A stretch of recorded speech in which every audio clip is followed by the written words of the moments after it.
Magpainit na rin ako ng mantika sa kawali at igisa ko na yung bawang. Ihalo lang hanggang sa maglabas ng aroma.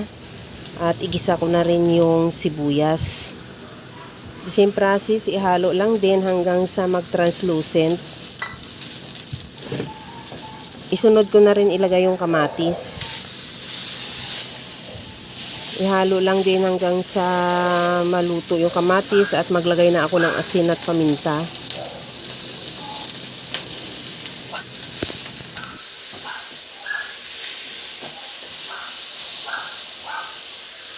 Ilagay ko na rin yung kalahating kilo na pork limpo na hiniwa ko lang din ng pa-serving cut.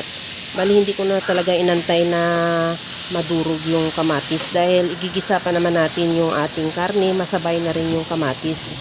Kagaya nito na medyo naglabas na rin yung mantika ng ating pork limpo, maglagay na ako ng tubig. Nakadepende naman yung tubig sa dami ng sabaw na gusto mo. At siguraduhin mo lang din na matanggal yung toast na nakadikit sa kaldero at takpan hanggang sa maglambot yung karne.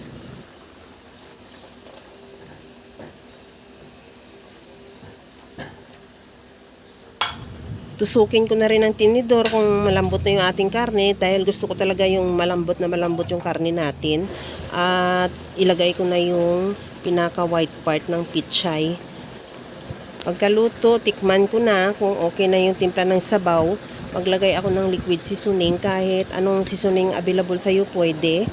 At isunod ko na rin ilagay yung pinakadahon ng pichay. Kunting halo lang yan hanggang sa maluto lang din yung dahon ng pichay.